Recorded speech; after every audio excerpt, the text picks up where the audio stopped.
ಕಾಳಿದಾಸ, ಭಾಷಾದಿಗಳ ನಾಟಕಗಳಲ್ಲಿ ಇರೋದು ಪೂರ್ತಿ ಸಂಸ್ಕೃತ ಅಲ್ಲ.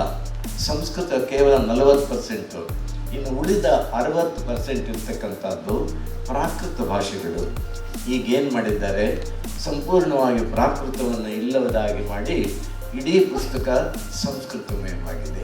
ಕಳೆದ 11 ವರ್ಷಗಳಲ್ಲಿ ಭಾರತ ಸರ್ಕಾರ ಸಂಸ್ಕೃತವನ್ನು ಪ್ರಚಾರ ಮಾಡಲು 2532 ಕೋಟಿ 32.59 ಕೋಟಿ ಕೊಡಬೇಕಾದ್ರೆ, ಆದರೆ ದ್ರಾವಿಡ ಭಾಷೆಗಳಾದ ತಮಿಳಿಗೆ 113.48 ಕೋಟಿ, ತೆಲುಗಿಗೆ 12.65 ಕೋಟಿ, ಕನ್ನಡಕ್ಕೆ 12.28 ಕೋಟಿ, ಮಲಯಾಳಕ್ಕೆ 4.52 ಕೋಟಿ, ಸಂಸ್ಕೃತಕ್ಕೆ 2532.59 ಕೋಟಿ.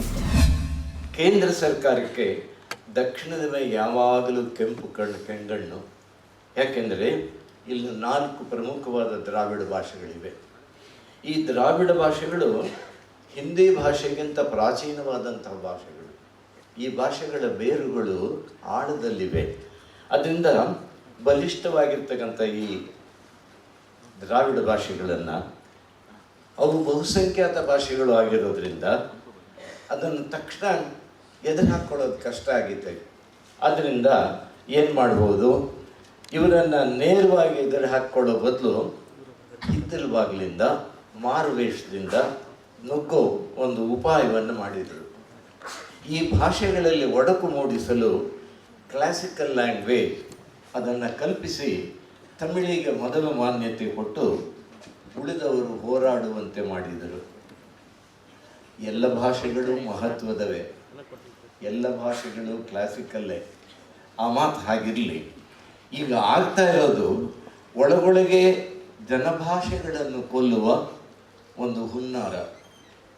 ಬುದ್ಧ, ಮಹಾವೀರ ಅವರು ಬೋಧಿಸಿದಂತಹ ಪಾಳಿ, ಪ್ರಾಕೃತ ಇಂಥ ಜನಭಾಷೆಗಳನ್ನು ನೆಲ ಕಚ್ಚಿಸಿ ಸಂಸ್ಕೃತವನ್ನು 12 ವರ್ಷಗಳಿಂದ ಈಚೆಗೆ ಮೇಲೆತ್ತುವ ಕೆಲಸ ವ್ಯಾಪಕವಾಗಿ ನಡೆದಿದೆ. ಕಾಳಿದಾಸ, ಭಾಷಾದಿಗಳ ನಾಟಕಗಳಲ್ಲಿ ಇರೋದು ಪೂರ್ತಿ ಸಂಸ್ಕೃತ ಅಲ್ಲ. ಸಂಸ್ಕೃತ ಕೇವಲ 40%, ಇನ್ನು ಉಳಿದ 60% ಇರ್ತಕ್ಕಂಥದ್ದು ಪ್ರಾಕೃತ ಭಾಷೆಗಳು. ಅದರಿಂದ ಅದಕ್ಕೆ ಸಂಸ್ಕೃತದ ಛಾಯೆ ಕೊಡ್ತಾ ಇದ್ರು ಹಿಂದೆ ಎಲ್ಲ.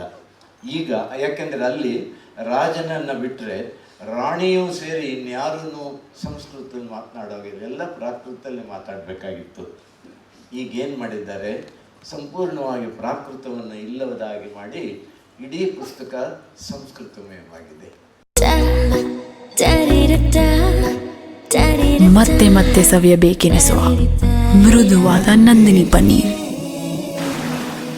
ಇದು ಕಾಳಿದಾಸನಿಗೆ, ಭಾಸನಿಗೆ ಮಾಡಿದಂತಹ ಅಪಚಾರ.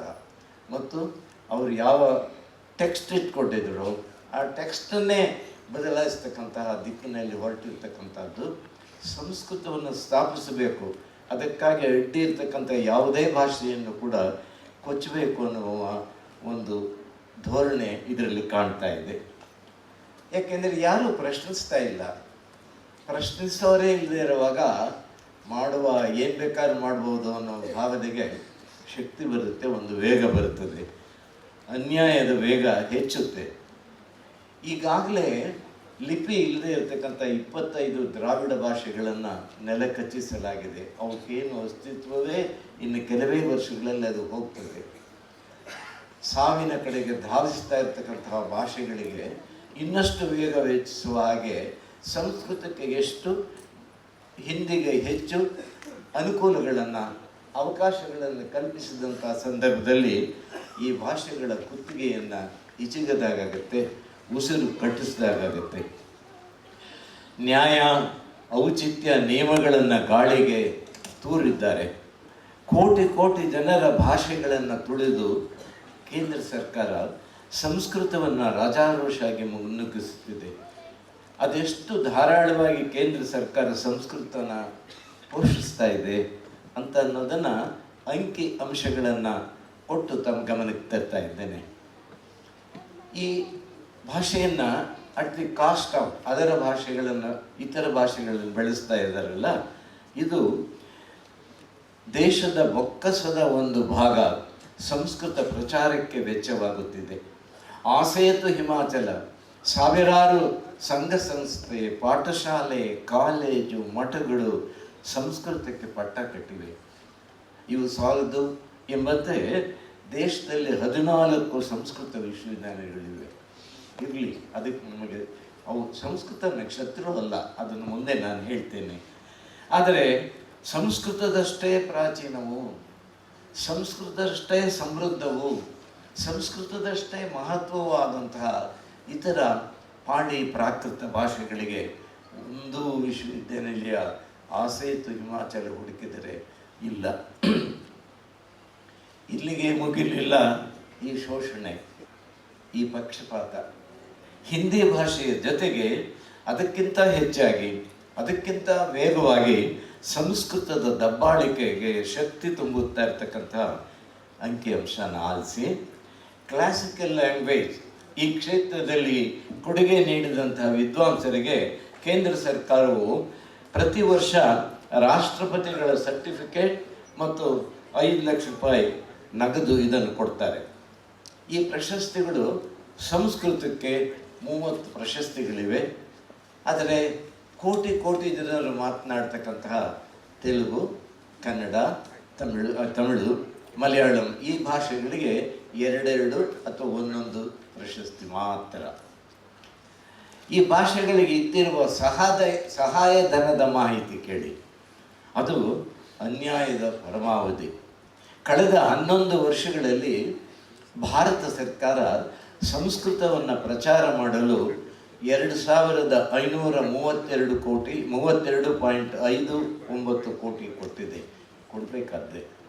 ಆದರೆ ದ್ರಾವಿಡ ಭಾಷೆಗಳಾದ ತಮಿಳಿಗೆ 113.48 ಕೋಟಿ, ತೆಲುಗಿಗೆ 12.65 ಕೋಟಿ, ಕನ್ನಡಕ್ಕೆ 12.28 ಕೋಟಿ, ಮಲಯಾಳಕ್ಕೆ 4.52 ಕೋಟಿ, ಸಂಸ್ಕೃತಕ್ಕೆ 2532.59 ಕೋಟಿ. ಕನ್ನಡ, ತೆಲುಗು, ಮಲಯಾಳ ಈ 3 ಭಾಷೆಗಳಿಗೆ ಒಟ್ಟು ಕೇವಲ ಎಷ್ಟು ಕೊಟ್ಟಿದ್ದಾರೆ? 34.45 ಕೋಟಿ. ಅಂದರೆ ಸಂಸ್ಕೃತಕ್ಕೆ 2532.59 ಕೋಟಿ, ಒಟ್ಟು 27 ಕೋಟಿ ಜನರು ಮಾತನಾಡುವ 4 ದ್ರಾವಿಡ ಭಾಷೆಗಳು ಸೇರಿ 142 ಕೋಟಿ. ಇದ್ಯಾವ ನ್ಯಾಯ?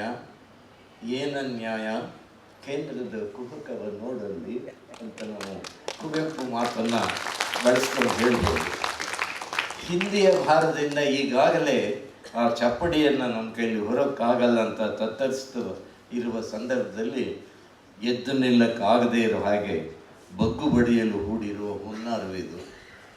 ದಕ್ಷಿಣ ಭಾರತದ ಈ ದ್ರಾವಿಡ ರಾಜ್ಯಗಳು ಯಾವಾಗಲೂ ಕೇಂದ್ರದ ವಿರುದ್ಧ ದಿಕ್ಕಿನಲ್ಲಿ ಚಲಿಸುವುದರಿಂದ ನಾನಾ ರೂಪಗಳಲ್ಲಿ ಮಟ್ಟ ಹಾಕಬೇಕು ಅನ್ನುವ ಸಂಚು ಇದು. ಈ ಭಾಷೆಗಳಿಗೂ ದುಡ್ಡು ಕೊಟ್ಟ ಹಾಗೆ ಕಾಣಬೇಕು, ಆದರೆ ಅದು ಚೈತನ್ಯವನ್ನು ಕುಗ್ಗಿಸಬೇಕು. ಅಂದರೆ ಸ್ಲೋ ಪಾಯ್ಸನಿಂಗ್ ಅಂದರೆ ಇದೇನೆ. ಅನೇಕ ವರ್ಷ ಕನ್ನಡವನ್ನು ಕಲಿಯದೆಯೇ ಸಂಸ್ಕೃತವನ್ನು ಆರಿಸಿ ರ್ಯಾಂಕು ಗಿಟ್ಟಿಸಿ ಕನ್ನಡವನ್ನು ಆರಿಸಿಕೊಂಡ ಕೋಟ್ಯಾಂತರ ವಿದ್ಯಾರ್ಥಿಗಳ ಮೇಲೆ ಸವಾರಿ ಮಾಡಿ ಹೋಗ್ತಾ ಇದ್ದಂತಹ ಕಾಲವನ್ನು ಪ್ರತಿಭಟಿಸಿದ್ವಿ. ಸಂಸ್ಕೃತ ಪರವಾದ ಪಕ್ಷಪಾತವನ್ನು ಅರಿತು ಎಚ್ಚೆತ್ತ ಕನ್ನಡಿಗರು ನಡೆಸಿದ ಗೋಕಾಕ್ ಚಳವಳಿ ಚರಿತ್ರಾರ್ಹವಾದದ್ದು. ಸಂಸ್ಕೃತ ಮತ್ತು ಹಿಂದಿ ಭಾಷೆಗಳು ನಮ್ಮ ಶತ್ರುಗಳಲ್ಲ, ಇದನ್ನು ಒತ್ತಿ ಹೇಳಬೇಕು. ಆದರೆ ನಮ್ಮ ಭಾಷೆಗಳು ಶ್ರೀಮಂತವಾದದ್ದು. ಸಂಸ್ಕೃತ ಪ್ರಾಕೃತ ಭಾಷೆಗಳಿಂದನೇ ಅದನ್ನು ನಾವು ಮರೆತಿಲ್ಲ. ಆ ಭಾಷೆಗಳ ಸಾರ, ಆ ಭಾಷೆಗಳ ಮಹತ್ವ, ಆ ಭಾಷೆಗಳ ವೈವಿಧ್ಯ ಅಷ್ಟನ್ನೆಲ್ಲ ಹೀರಿದ್ದಾಗಿದೆ ಈ 1000 ವರ್ಷದ ಚರಿತ್ರೆಯಲ್ಲಿ. ಈಗ ಹೊಸದಾಗಿ ಸಂಸ್ಕೃತವನ್ನು ನಮ್ಮ ಮೇಲೆ ಹೊರಿಸುವ ಅಗತ್ಯವಿಲ್ಲ. ನಮ್ಮ ದಿಟದ ಶತ್ರುಗಳು ಅವನ್ನು ಅನಗತ್ಯವಾಗಿ ಹಬ್ಬಿಸಲು ಹೊರಟಿರುವವರು ತುಂಬ ತಪ್ಪು ಮಾಡುತ್ತಿರುವರು. 1000 ವರ್ಷಗಳಿಂದ ಉತ್ತರದ ದಾಳಿ ದಬ್ಬಾಳಿಕೆಗಳಿಗೆ ಮಣಿಯದೆ ಸಡ್ಡು ಹೊಡೆದು ದೃಢವಾಗಿ ನಿಂತಿರುವ ದಕ್ಷಿಣದ ಧೈರ್ಯವನ್ನು ಕುಗ್ಗಿಸುವ, ಒಗ್ಗಟ್ಟನ್ನು ಮುರಿಯುವ ತಂತ್ರಗಾರಿಕೆಗಳಿವು. ಕೇಂದ್ರ ಸರ್ಕಾರ ದೇಶದ ರಾಜ್ಯಗಳಿಗೆ ಅನುದಾನ ಹಂಚುವಾಗ ಮಾಡುವ ಅನ್ಯಾಯ ಅದು ಕೂಡ ಮೇರೆ ಮೀರಿದೆ. ತಮ್ಮ ಪಕ್ಷವನ್ನು ಬೆಂಬಲಿಸಿದವರಿಗೆ ಹೆಚ್ಚು ಕೊಡುವುದು ತಪ್ಪಲ್ಲ, ಆದರೆ ಬೆಂಬಲಿಸಲಿಲ್ಲವೆಂಬ ಕಾರಣವನ್ನು ಮುಂದೆ ಮಾಡಿ ಅವರಿಗೆ ನ್ಯಾಯವಾಗಿ ಕೊಡಬೇಕಾದ ಪಾಲಿನಲ್ಲೂ ಕಡಿತ ಮಾಡುವುದು ತಪ್ಪು.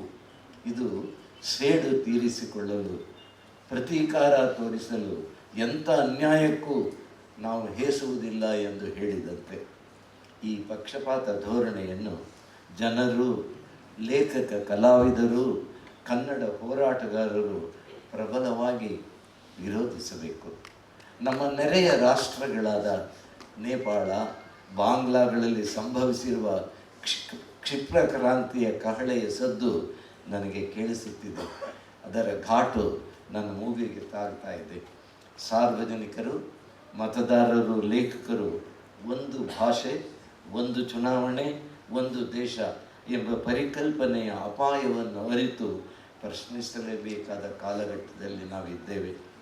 ಇನ್ನೂ ತಡ ಮಾಡಿದರೆ, ತಟಸ್ಥರಾಗಿ ಉಳಿದರೆ ಪ್ರಜಾಪ್ರಭುತ್ವ ಅನ್ನುವುದು ಪುಸ್ತಕಗಳಲ್ಲಿ ಓದಬಹುದಾದ ಗತ ಇತಿಹಾಸ ಆಗಬಹುದು. ನಮಸ್ಕಾರ. ಮತ್ತಷ್ಟು ವಿಶೇಷ ವಿಡಿಯೋಗಳನ್ನು ನೋಡಲು ಮತ್ತು ಹೊಸ ವಿಡಿಯೋಗಳ ಬಗ್ಗೆ ತಿಳಿಯಲು ಈ ದಿನ .com ಯೂಟ್ಯೂಬ್ ಚಾನೆಲ್ ಸಬ್ಸ್ಕ್ರೈಬ್ ಮಾಡಿ ಮತ್ತು ಬೆಲ್ ಐಕಾನ್ ಕ್ಲಿಕ್ ಮಾಡಿ.